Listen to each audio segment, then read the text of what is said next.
এই লেভেলধারী বেঈমানদের মধ্য থেকে একজন ছিল, তার নাম হলো মিস্টার এজিদ। নাম কি? জোরে বলুন। এজিদ।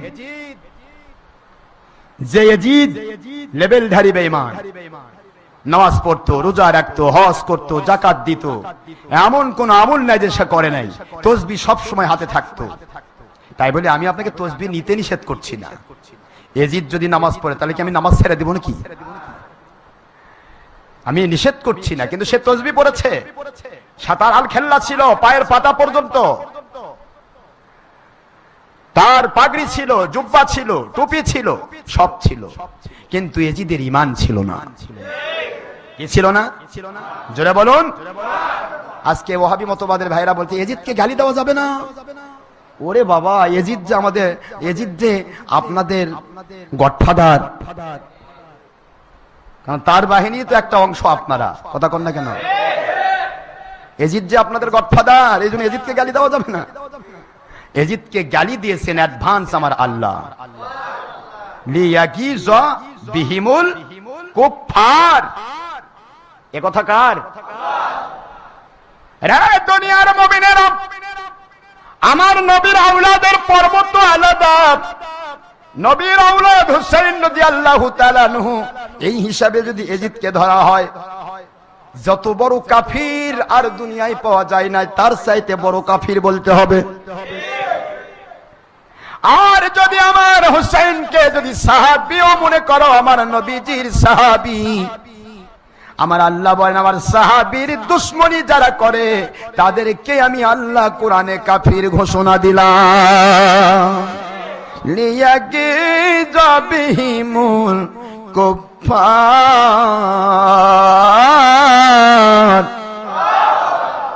26 পারা 48 নম্বর সূরা, সূরাতুল ফাত, আয়াত শরীফ নম্বর 29। আল্লাহ বলেন আমার নবীর সাহাবায়ে কেরামের যারা দুশমনি করবে তারা কাফির। চলে বলুন সুবহানাল্লাহ। এখন এজিদ সাহাবীর দুশমন ছিল না বন্ধু ছিল? তাহলে এজিদকে কাফির যে বলবে না সেটাও কাফির। কথা বলুন। সে কোরআন অস্বীকারী বেঈমান।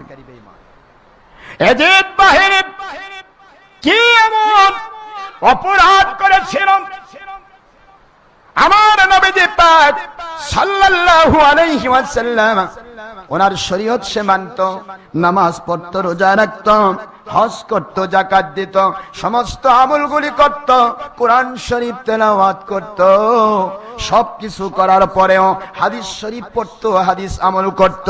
কিন্তু এজিদের একটা জায়গায় সমস্যা ছিল, সে খেলাফতকে মূলোৎপাটন করে গণতন্ত্র তথা রাজতন্ত্র চালু করতে চায়। কি চালু করতে চায়? রাজতন্ত্র, রাজতন্ত্র, সমাজতন্ত্র, গণতন্ত্র, সব কয়টা মানুষের তন্ত্র। বোঝেন নাকি আপনারা? Democracy is a government for the people, by the people, of the people. It's democracy. It's definition of Abraham Lincoln. Mr. Yehudi from his mother, Christian from his father. Mr. Abraham Lincoln নিজে ঘোষণা দেন আমার মা হলো ইহুদি, বাবা হলো খ্রিস্টান।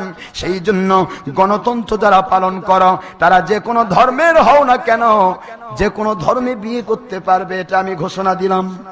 নাউজুবিল্লাহ বলেন না কেন? এই জন্য গণতন্ত্র যেখানে চালু থাকে সেখানে যদি হিন্দুকে বিয়া করতে চায় মুসলমান বানান লাগে না, খ্রিস্টানকে বিয়া করতে চাইলে মুসলমান বানান লাগে না। কারণ গণতন্ত্রের প্যানেলের প্রথমে চাপ হলো ধর্ম যার যার, রাষ্ট্র সবার। রাষ্ট্রের মধ্যে যে কেউ থাক না কেন সে যে কোনো ধর্মের হতে পারে। সন্তান যদি ইসলাম মানতে না চায় অন্য ধর্ম মানবে। বাবা যদি জুলুম করে ইসলাম মানাতে চায় সঙ্গে সঙ্গে গণতন্ত্রের আইনে প্যানেলে সে মামলা দিতে পারবে, বাবার বিরুদ্ধে সন্তানের রায় হয়ে যাবে। স্ত্রী যদি স্বামীর আন্ডারে থেকে, স্বামী মুসলমান ধর্ম মানে, স্ত্রী যদি খ্রিস্টান ধর্ম মানতে চায়, তাহলে স্ত্রীকে যদি জোর করে জুলুম করে মুসলিম বানাতে চায় তাহলে ওই স্ত্রী তার স্বামীর বিরুদ্ধে গণতন্ত্রের প্যানেলের মামলা দিতে পারবে, মানবাধিকার লঙ্ঘনে মামলা দিতে পারবে। স্ত্রী জিতে যাবে, স্বামী সেখানে অবশ্যই ধরা খাবে। এটার নাম হলো ডেমোক্রেসি, গণতন্ত্র। আর এইটার নাম করে আজকের ইসলাম ধর্মের লেভেলধারী ভাইয়েরা বলতেছেন আমরা ইসলামী গণতন্ত্র করতেছি। আল্লাহর কসম, নবীর উপর আল্লাহর উপর মিথ্যা অপবাদ দিয়ে আর কতদিন নিজেদের ফায়দা হাসিল করবে? কতদিন আর ছলচাতুরি চলবে? আসুন খেলাফতের দিকে আসুন। খেলাফত টুডে অট্টমরুর ব্যাপার। শুধু 97% মুসলমানকে মৌলভী মুন্সি ওলি আউলিয়া দাবিদার যারা, মাত্র 10টা করে মানুষ তৈরি করেন খেলাফতের পক্ষে। নাস্তিকের গোষ্ঠী আপনার উপরে মাথার চড়ে পায়খানা করবে না, তারা পালাতে হুঁশ পাবে না। বিশ্বাস করুন, আমার মালিককে ছেড়েছেন, বাতিলের নেংটি ধরেছেন। আমার মালিক বলেন যে বাতিলের নেংটি ধরে যখন বেড়া ক্ষেত খায়, তখন ছাগল ভেড়াগুলো বেড়ার মাথার উপর বসে ক্ষেত খায়। এটা মনে রাখতে হবে। আমরা কথাগুলি বলি সংশোধনের জন্য, অথচ অনেকে মন খারাপ করে, কষ্ট পায়। ভাইজান, আমার সময় নাই, শুধু এইটুকু বোঝাতে চাই, এজিদ বাহিনী তারা চালু করতে চেয়েছিল রাজতন্ত্র। কি রাজতন্ত্র? আর আমার হুসেইন চালু করতে চাইলেন খেলাফত। কি জোরে বলেন? খেলাফত আলা মিনহাজুন নবুওয়াত। হুসেইন রাদিয়াল্লাহু তাআলা আনহুকে ঘোষণা দেওয়া হলো, ও হুসেইন, আপনি হলেন নবীজির দৌহিত্র। হুসেইন রাদিয়াল্লাহু তাআলা আনহু আমার নবীজির দৌহিত্র, এবং আমার নবীজি পাক জবান মুবারকে বলেছেন, হুসেইন রাদিয়াল্লাহু আনহু ওনার মধ্য দিয়ে আমার বংশ জারি থাকবে। হুসেইন, আপনাকে আমি অনুরোধ করব, এখানে আপনাকে ডেকে নিয়ে আসা হয়েছে। ইতিহাস খুলুন। হোসেনকে ডাকা হয়েছিল যুদ্ধ করার জন্য নয়। যুদ্ধ করার জন্য যদি হতো তার পরিবার নিতেন না। 6 মাসের আলী আসগরকে সাথে নিতেন না। যুদ্ধ করার জন্য ডাকা হয় নাই। 60 থেকে 80 হাজার, মতান্তরে 1 লক্ষের বেশি চিঠি চলে আসলো কাছে, আমরা আপনার কাছে বায়াত হতে চাই। আজ বায়াত অস্বীকার করতেছেন না? বায়াত অস্বীকার করছেন। ও হোসেন রাদিয়াল্লাহু আনহু, আমরা কুফার মানুষ, বস্তার মানুষ, আমরা আপনার কাছে বায়াত হতে চাই। নবীজির দৌহিত্র হিসেবে খেলাফতের বায়াত আপনার কাছে আমরা গ্রহণ করতে চাই। যদি না আসেন আমাদের কাছে, কিয়ামতের দিন আপনাকে আমরা আল্লাহর কাছে দায়ী করব। হযরত হোসেন রাদিয়াল্লাহু আনহু বায়াত করানোর উদ্দেশ্যে, খেলাফতের ডাক দেওয়ার উদ্দেশ্যে বস্তাতে গেলেন। আপনারা সকলে ইতিহাস জানেন, ইতিহাস বলার সময় হবে না ভাইজান। চলে গেলেন, অনেক সাহাবী, বৃদ্ধ সাহাবী ছিলেন, তাদের কাছ থেকে তিনি পরামর্শ নিলেন। পরামর্শ নেওয়ার পরে চলে গেলেন সেখানে। যাওয়ার সময়ে যে ঘটনাটা ঘটলো, অনেক বড় মারাত্মক একটা ঘটনা। হোসেন রাদিয়াল্লাহু আনহু যখন চলে গেলেন, একবারে ফিনিশিং কথা বলছি, চলে গেলেন। যাওয়ার পরে একটি জায়গায় যাওয়ার পর দেখা গেল ওনাকে চতুর্দিক থেকে হুর বিন ইয়াজিদ রিয়াহি, নাম কি? হুর বিন ইয়াজিদ রিয়াহি, সে ছিল ইয়াজিদ বাহিনীর সেনাপতি, সমস্ত তার বিশাল বড় বাহিনীর লিডার, সেনাপতি এসে ঘেরাও করে বলল, ও আল্লাহর নবীর দৌহিত্র, আপনাকে আমরা ঘেরাও করেছি। ইয়াজিদ বাহিনীর কাছে আপনি পরিপূর্ণ, সম্পূর্ণরূপে আপনি ঘেরাওয়ের মধ্যে পড়ে গেছেন, আপনি আক্রান্ত হয়েছেন। কেন? ও হুর বিন ইয়াজিদ রিয়াহি, কি এমন অপরাধ আমি করেছি? আমাকে কেন তোমরা ঘেরাও করছো?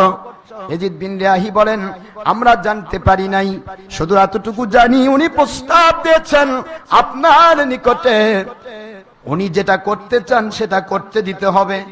আর আপনি যে খেলাফতের ডাক দিচ্ছেন, খেলাফতের ডাকটা আপনি বন্ধ করে দেন।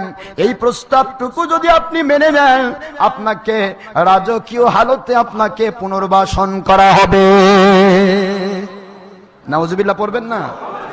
আপনাকে এমপি, মন্ত্রী, বাদশার মতো আপনাকে জীবিকা দান করা হবে। হোসেন রাদিয়াল্লাহু আনহু বললেন, আমার নানাজানের কথা, আমার নানাজানের সে ইসলামকে বিক্রি করে দিয়ে আমি বাদশার রঙকে জীবন যাপন করবো রে হুর বিন ইয়াজিদ রিয়াহি। এটা কেমন করে তোমরা চিন্তা করলে? আমার নানা জানের ইসলামকে টিকে রাখার জন্য আমার গোটা জীবন আমি দিতে প্রস্তুত রয়ে গেছি।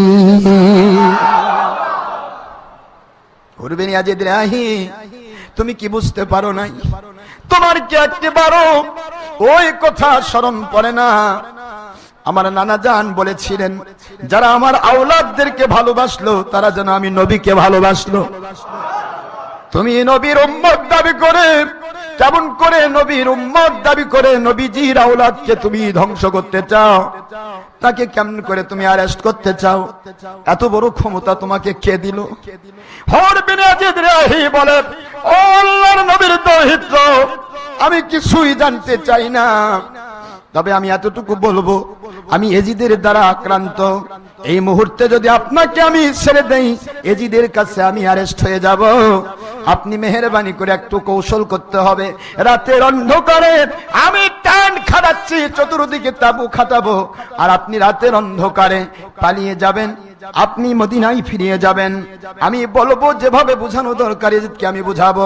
হযরত হুসাইন রাদিয়াল্লাহু আনহু বলেন, এতে মনে হয় উপকার হবে না, তারপরেও তুমি যখন আল্লাহ এবং আল্লাহ রাসূলের পক্ষ নিয়েছো রে হুরবিন ইয়াজিদ রাহি, আমি আমার আল্লাহর কাছে দোয়া করি, আমার আল্লাহ যেন তোমাকে হকের পক্ষের মুজাহিদ বানিয়ে জান্নাতি বানিয়ে দেয়। সেনাপতি হযরত হুসাইন রাদিয়াল্লাহু আনহুর কাছে হেরে গেলেন, তিনি অস্ত্র ধরবেন না। রাতের বেলা হুসাইন রাদিয়াল্লাহু আনহু সবাইকে নিয়ে হাঁটা শুরু করলেন। সকাল বেলা হতে দেখা যায় যেখান থেকে হাঁটতেছেন সেখানেই ঘুরতেছেন। দিনে দিনে 3 দিন চলে গেল। 3 দিনের মাথায় হুরবিন ইয়াজিদ রাহি বলে, হুজুর আপনি কি জাননি? উনি বললেন, আমি তো হাঁটতেইছি, কিন্তু আমার আল্লাহ পাক রব্বুল আলামিন এ ময়দান থেকে আমাকে বাহিরে বের করছেন না। ডাক দিলেন একজন মুরব্বিকে, মুরব্বি, এই এলাকার মানুষ আপনি মনে হয়? হ্যাঁ বাবা। ঠিক আছে, জায়গাটার নাম কি আপনি বলতে পারেন?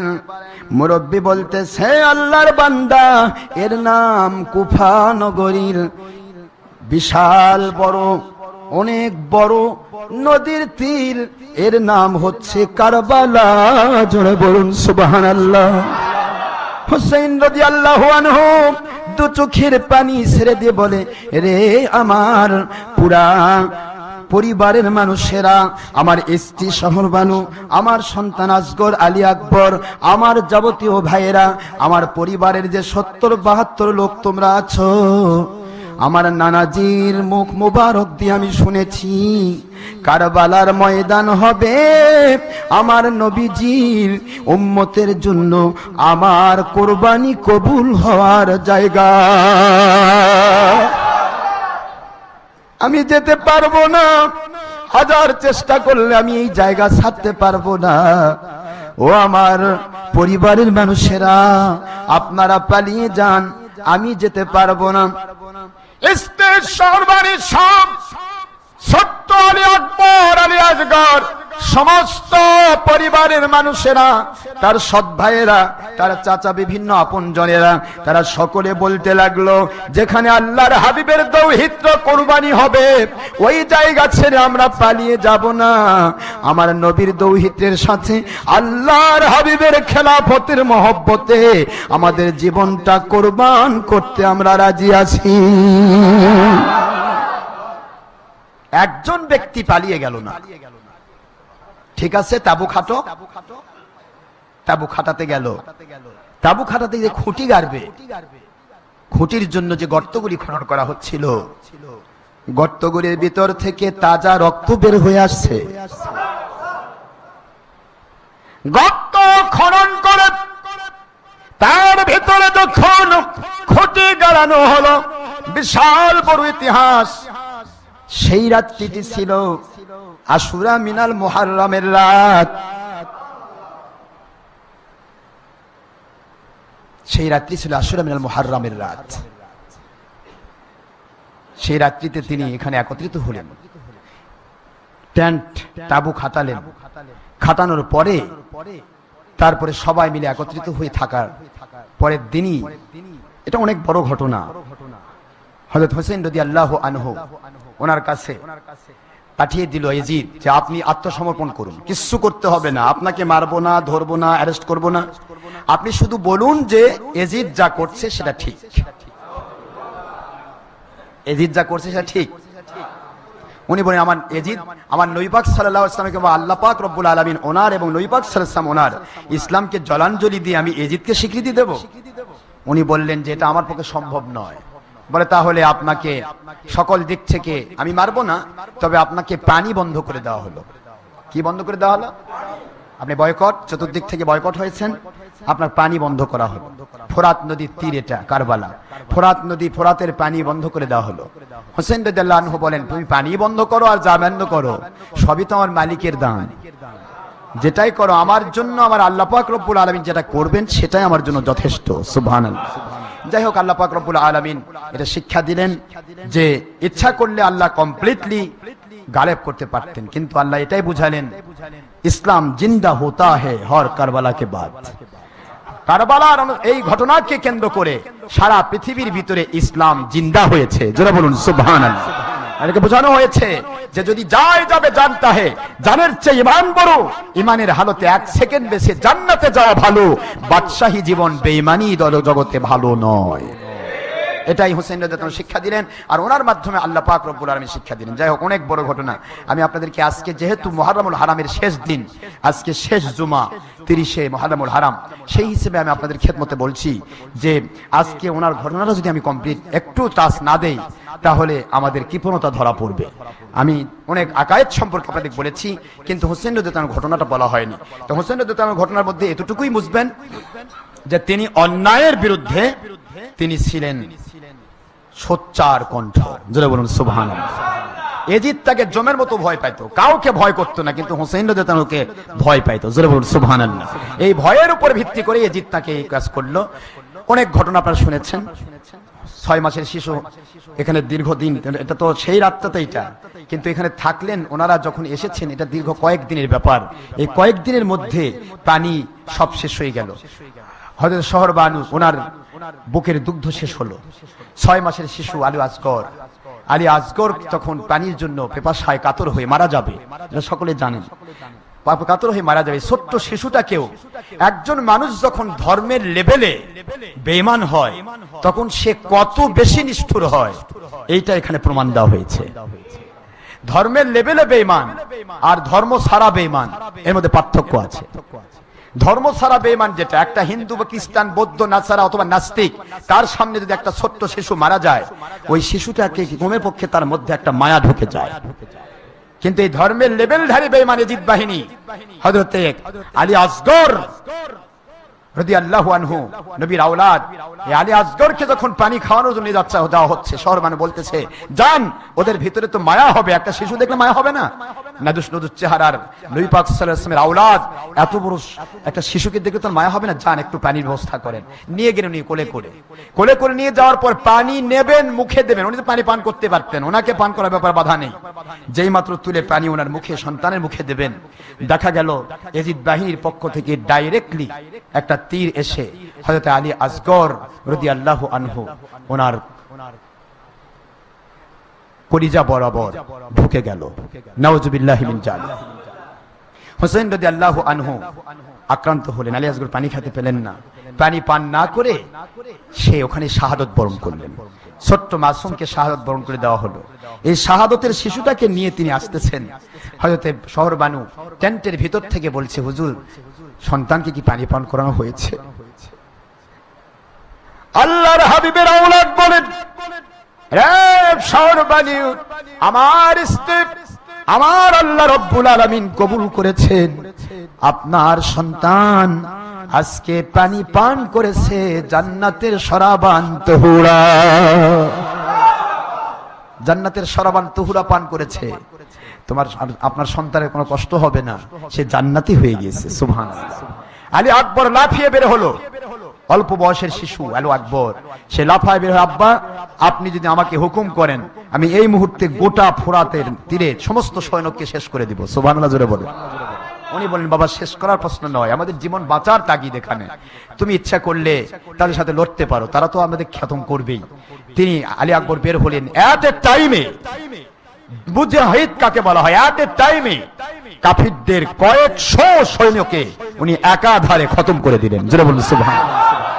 খতম করে দেওয়ার পরে যখন পানির তৃষ্ণা আক্রান্ত হলেন, উনি বলেন, আমাকে একটু পানির ব্যবস্থা করেন, যদি আমি পানি পান করতে পারি আমি এই পুরা ফোরাতের তীরের সমস্ত সৈন্যকে আমার আল্লাহর হুকুমে শেষ করতে পারবো। কিন্তু পানি তো দেওয়া হলো না। পানির ধারণায় তিনিও ইন্তেকাল করলেন, শাহাদত বরণ করলেন। পুরা পরিবারকে শাহাদত বরণ করতে হলো। যাই হোক, অনেক ঘটনা। এখানে মূল ঘটনা যেটা, সেটা হলো একটা মানুষ শহীদ হয়েছে, আলহামদুলিল্লাহ, সে শহীদ হয়ে জান্নাতে চলে যাবে। আল্লাহ পাকের হুকুম হওয়া ছাড়া তো তার মৃত্যু হবে না, এটা মনে রাখবেন। মরণ যেদিন আছে সেদিন তার মৃত্যু হবে, এবং সেই মৃত্যুটা যদি আল্লাহ পাক রব্বুল আলামিন খুশি হন তাহলে শহীদি মর্যাদা তাকে দান করা হবে। সুবহানাল্লাহ। এবং শহীদি মর্যাদা দেওয়া হয় তাহলে সে জান্নাতের নিয়ামত পেতে পেতে জান্নাতে চলে যায়, এতে কোনো সমস্যা নেই। কিন্তু এই শহীদ হওয়া মানুষটির মাথা মোবারক নিয়ে উল্লাস করা, এটা কোনো কাফিরও করা সম্ভব নয়। কথা ঠিক না বেঠিক?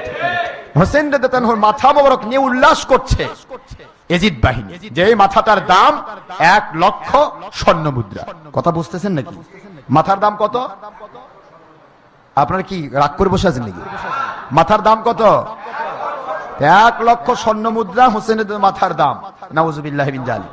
তো এই মাথাটা নিয়ে তারা উল্লাস করছে, যাক আজকে আমরা 1 লক্ষ স্বর্ণ মুদ্রা পাইলাম। আর এজিদের কাছে আমরা নিজেরা, মানুষ ধর্মের লেভেলে বেঈমান হলে সে কত নিচু হয়ে যায়, কত পশুর চেয়ে নিচে চলে যায়। এখানে একটু প্রমাণ করুন, কাফিরের চেয়েও সে নিচে চলে যায়। এটা একটু প্রমাণ করার জন্য আমি ঘটনাটা তুলেছি। কষ্ট হচ্ছে আপনাদের? তো হোসেন রাদিয়াল্লাহু আনহুর মাথা মোবারক নিয়েছে তারা, পুরা শরীরে অনেক ঘটনা বললে তো, এই এক ঘটনা বললে তো কয়েকদিন যাবে, আমি সংক্ষেপ করে দিচ্ছি। হোসেন রাদিয়াল্লাহু আনহুকে কেমনে শহীদ করা হলো, কিভাবে হলো, অনেক কথা, হুজুর পাক সাল্লাল্লাহু আলাইহি ওয়াসাল্লামের সাথে কথা হবে, অনেক ব্যাপার আসবে। কিন্তু আমি এখানে বলছিলাম যে কাফির মুশরিকের চাইতেও যে নিকৃষ্ট ধর্মের লেভেলধারী বেঈমানেরা, এইটা আমি প্রমাণ দিতে চাচ্ছি আপনাদেরকে। এবং সেই এজিদ বাহিনীই হচ্ছে আজকের দিনের ধর্মের লেভেলধারী এবং নাস্তিক্যবাদের হোতারা। তারা হচ্ছে এজিদেরই রক্ত তারা বহন করে নিয়ে বেড়াচ্ছে, সেই এজিদেরই একটা অংশ। এদের মায়া নেই, এদের ভিতরে সামান্যতম মায়া নেই। এরা সুস্থ মস্তিষ্কে মানুষ খুন করে, এদের কষ্ট হয় না। এজিদ বাহিনীর থেকে এটা প্রমাণ পাওয়া গেছে। এই জন্য কিয়ামত পর্যন্ত যত দল আসবে, মনে রাখবেন, যেই দলের দ্বারা, সে ধর্মের লেভেলধারী হোক, অধর্মের লেভেলধারী হোক, মুসলিম নামী দাবি, এর দ্বারা যদি আল্লাহর নবীর দুশ্মনী হয়, আওলাদের রাসূলদের দুশ্মনী হয়, এবং হোসেন রাদিয়াল্লাহু আনহু একজন উৎকৃষ্ট মানের ওলি আউলিয়ার যদি দুশ্মনী হয়, মনে রাখবেন এরা লেভেলধারী এজিদ বাহিনী। এজিদ বাহিনী এগুলো হয়। তাই এরা হোসেন রাদিয়াল্লাহু আনহুর মাথা মোবারক নিয়ে বর্ষার মাথায় উঠায় নিল। কোথায় নিয়েছে? বর্ষার মাথায় নিয়ে তারা উল্লাস করছে, আর কারবালা থেকে চলে যাচ্ছে কুফার দিকে। এই যে যাওয়ার পথে রাস্তার সাইডে ছিল একটা গির্জা। কি ছিল? গির্জা। গির্জার ভিতর থেকে একজন খ্রিস্টান পাদ্রী লাফিয়ে বের হয়ে এসেছে, চোখের ভিতরে তার পানি, দুই সাইড থেকে পানি গড়ায় পড়ছে। তারা বলছে, হে মুসলমানেরা, আপনারা কি আল্লাহর নবীর দৌহিত্র হোসেন রাদিয়াল্লাহু আনহু ওনার মাথা মোবারক নিয়ে কি উল্লাস করছেন? সকলে বলছে, তাতে তোমার কি সমস্যা? তুমি তো একটা খ্রিস্টান, তুমি একটা নন মুসলিম, আমরা ওনার মাথা নিয়ে উল্লাস করি আর যা করি, তাতে তোমার কি? খ্রিস্টান পাদ্রী বলে, রে আল্লাহর বান্দারা, আজকের সকালবেলা যখন আমি গির্জার মধ্য থেকে বের হচ্ছিলাম, এই গির্জার দক্ষিণ পার্শ্ব যে সাইড দিয়ে তোমরা নিয়ে যাচ্ছ, দক্ষিণ পার্শ্বের ওয়ালটা আমাদের ঈশ্বরের হুকুমে যেন আহাজারি করে কাটতেছে। আমি চিৎকার শুনে লাফিয়ে উঠলাম, আর আমি আমার ইনজিল কিতাব খুলে বের করে দেখলাম, আজকে তো সেই দিন, যেই দিন আল্লাহর হাবিবের দৌহিত্র হুসাইন রাদিয়াল্লাহু আনহুর শাহাদাতের দিন। আমি অপেক্ষা করতে লাগলাম। আমার সারা জীবনের সম্পদ নিয়ে, আমার জীবনে আমি অনেক টাকা অর্জন করেছি, 1 নয় 2 নয়, 80 লক্ষ দিনার, মতান্তরে 80 লক্ষ দিরহাম। সুবহানাল্লাহ বলে। অফির রিওয়ায়াতে ওখরা 80,000 দিনার। দিনার মানে স্বর্ণ মুদ্রা। দিনার মানে কি? 80,000 স্বর্ণ মুদ্রা আমি আমার জীবনে আর্ন করেছি। এই বাস্তব জীবনে যত টাকা আমি আর্ন করেছি সোনার মুদ্রা, আমি অপেক্ষা করছিলাম যে ভাইয়েরা আমার নবীজির দৌহিত্রের মাথা মোবারক নিয়ে যাবে। মাথা মোবারক আমি নেব না, কিন্তু তার মাথা মোবারক নিয়ে আমি একটু আল্লাহর নবীর মহব্বতে একটু আদর দেব, একটু সম্মান জানাবো, একটু শ্রদ্ধা জানাবো। এই শ্রদ্ধা জানানোর জন্য আমি যদি প্রয়োজন হয় আমার জীবনের সম্পদ 80,000 সোনার মুদ্রা আমি তাদেরকে দান করে দেব। লোভী শয়তানরা চিন্তা করলো ওখানে গেলে পাবো 1 লক্ষ স্বর্ণ মুদ্রা, আর রাস্তায় পাচ্ছি 80,000 স্বর্ণ মুদ্রা। তাহলে তো এটা সারা যায় না। তো তুমি মাথা নিয়ে কি করবে? একজন, আমরা তো অনেকগুলো, তো কাজে একজন যদি, তাকে তো আমরা তার কাছ থেকে জোর করে ছিনিয়ে নিতে পারবো।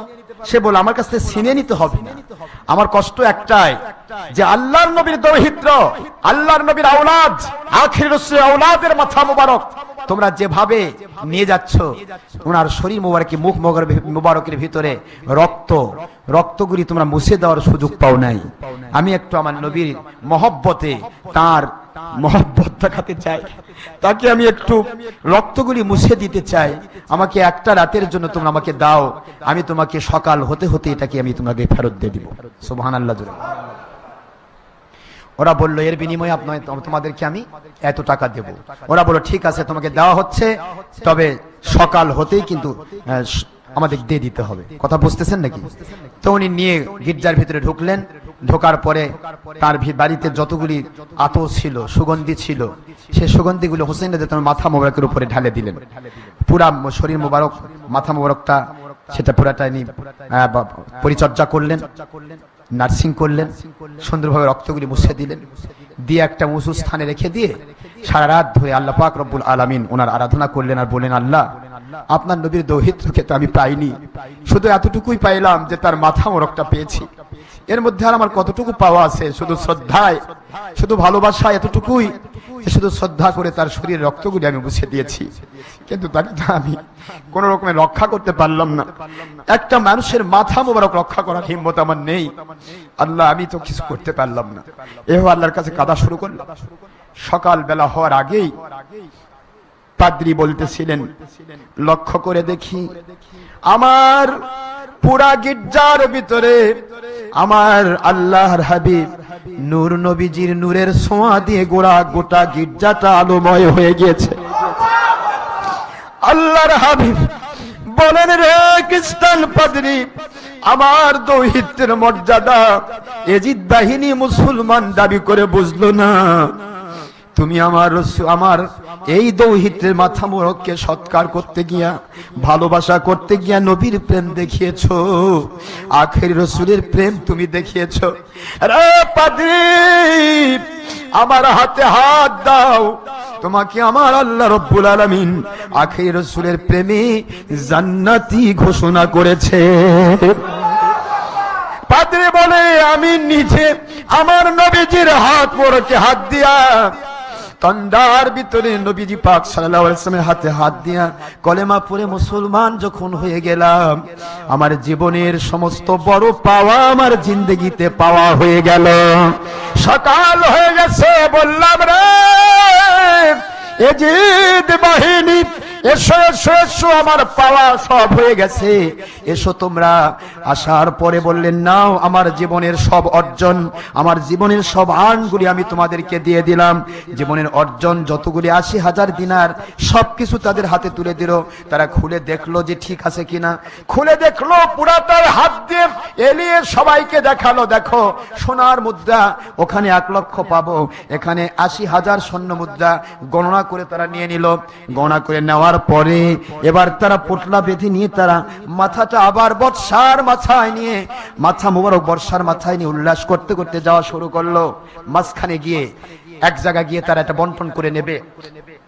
80,000 দিনার তারা বন্টন করবে, সোনার মুদ্রা বন্টন করে নেবে। কিন্তু খুলে দেখলো মাটির হাঁড়িগুলি ভাঙলে যেটা হয় না, মাটির হাড়ি ভাঙলে কি হয়? খোলা। এই মাটির হাড়ি ভাঙা খোলাগুলো দিয়ে তার পুরা ওই পোটলাটা ভরা। জোরে বলেন নাউজুবিল্লাহ। নিল তারা গণনা করে, এলিয়ে দেখিয়ে সবকিছু দেখে সোনা মুদ্রা নিয়ে গেল, হয়ে গেল মাটির খোলা। সুবহানাল্লাহ পড়বেন না? এগুলি আল্লাহ পাক রব্বুল আলামিন কুদরত দেখাচ্ছেন, তোদের জিন্দেগিটা খোলা, তোদের জিন্দেগিতে কোনো কিছু নেই। জোরে বলুন সুবহানাল্লাহ। যাই হোক, এখানে অনেক ঘটনা, তো এইটা তারা দেখলো। আর একই জায়গায় ইয়াজিদ বাহিনী কাফির হয়ে জাহান্নামের তোহফা পাইলো। আর আমার নবী পাক সাল্লাল্লাহু আলাইহি ওয়াসাল্লামের দৌহিত্রকে ভালোবাসা দিতে গিয়ে, একটু ভালোবাসা দিতে গিয়ে একজন খ্রিস্টান পাদ্রী সে কলেমার মালা পরে জান্নাতের মেহমান হয়ে গেল। এখানে বোঝার বিষয় যে ধর্মের লেভেলধারী বেঈমান যারা, তারা ইহুদি নাসরা মুশরিকিনের চাইতেও খারাপ। এরা কখনো মায়া মমতা বোঝে না। ওখানে হুর বিন ইয়াজিদ রেহি, সে ছিল হযরতে হোসেন রাদিয়াল্লাহু তাআলা আনহু, ওনার মহব্বতে যখন এই 3 দিন ওনাকে সুযোগ দিয়েছিলেন পালিয়ে যাওয়ার, হোসেন রাদিয়াল্লাহু দোয়া করলেন না যে তুমি, আমি দোয়া করি তোমাকে আল্লাহ জান্নাতের মেহমান বানায়। সুবহানাল্লাহ পড়বেন না? হুর বিন ইয়াজিদ রেহি জিহাদের ময়দানে, 10ই মুহররমুল হারামে জিহাদের ময়দানে উনি বলতেছেন, হে আল্লাহর নবীর দৌহিত্র, আমি হুর বিন ইয়াজিদ রাহি, পুরা ইয়াজিদ বাহিনীর পূর্ণ সৈনিকের আমি একজন লিডার, সেনাপতি, কিন্তু আমি ইয়াজিদ বাহিনীর সাথে থাকলাম না, তার পক্ষ থেকে আমি কোনো মর্যাদা পেতে চাই না। আমার নবীর আওলাদদের সাথে, ওলি আউলিয়ার সাথে, হোসেন রাদিয়াল্লাহু আনহুর সাথে থেকে আমি আমার আল্লাহর জান্নাতি হতে চাই। উনি জিহাদ করতে করতে ইয়াজিদ বাহিনীর সাথে, ইয়াজিদ বাহিনীর সেনাপতি তিনি জিহাদ করে হোসেন রাদিয়াল্লাহু পক্ষে জান্নাতি হয়ে শহীদি মর্যাদা পেয়ে তিনি আল্লাহ পাকের কাছে মর্যাদা পেলেন। আর দুনিয়াবাসীকে শিক্ষা দিলেন, আল্লাহ পাক যাদেরকে কবুল করেন তারা কাফির মুশরিক এবং ইয়াজিদ বাহিনী থেকেও ইচ্ছে করলে বের হয়ে আসতে পারে। জোরে বলুন সুবহানাল্লাহ। সুতরাং আসুন, আমরা তো জন্ম নেইনি কেউ বাতিল ফেরকা হয়ে, জন্ম নেইনি কেউ ইহুদি নাসারা খ্রিস্টান হয়ে, সবাই তো মুসলিম হয়ে জন্ম নিয়েছেন। আসুন, আমরা জন্ম নেওয়ার পরে যখন মুসলিম হয়ে জন্ম নিয়েছি, 10 বছর পর্যন্ত মুসলমান ছিলাম যে ঘরেই ছিলেন, 10 বছর পরে কেউ হইছি বাতিল ফেরকা, কেউ হইছি ইহুদি নাসারা মুশরিকিন। সুতরাং আসুন আমরা সবাই মিলে আল্লাহ এবং আল্লাহর রাসূলের পথটা ধরি, তাহলে যে পথে আছেন ও পথকে লাথি মেরে ফেলে দিয়ে আপনি আল্লাহর জান্নাতি হতে পারবেন। আশা করি বুঝতে পেরেছেন। মহিলা পুরুষ যিনি ইনসান সকলকে আমি স্বাগত জানাই। আমরা হক মত পথের উপরে, আল্লাহর সন্তুষ্টির উপরে জীবনটা অতিবাহিত করতে চাই। এ পথটা বড় কাঁটা বিছানো পথ। এ পথে থাকলে বাতিলের আঘাত আসবে, এ পথে থাকলে বাতিলের পক্ষ থেকে কাঁটা বিছানো হবে, ভণ্ড বলা হবে, হাজারো মিথ্যে কথা বলা হবে। সকল মিথ্যে কথাকে কবর দেওয়ার একটাই পথ, যেখানে আপনারা শুনবেন আমাদের বিরুদ্ধে কোনো একটা উৎপাত করে কথা হচ্ছে, আপনি কনফার্ম 100% কনফার্ম হিসেবে, আমার পর্যন্ত এসে আপনাকে কনফার্ম হতে হবে না, 100% কনফার্ম হিসেবে ওই মিথ্যাকে আপনি পরিপূর্ণ মূলোৎপাদন করার জন্য আপনি চ্যালেঞ্জ দিন যে আপনি যে কথা বলছেন এটা যদি সত্য হয় তাহলে চলুন হুজুরের কাছে, দেখবেন ওখানেই সে মিথ্যাবাদী হয়ে কুকুরের মতো লেজ গুটিয়ে পালিয়ে যাবে। আপনাদেরকে আমি একটি কথা বারবার বলছি, কনফার্ম সূত্রে যা বলুক মনে রাখুন, আমাদের বিরুদ্ধে যেটাই বলবে সেটাই কনফার্ম সূত্রে আপনি মনে করবেন মিথ্যা।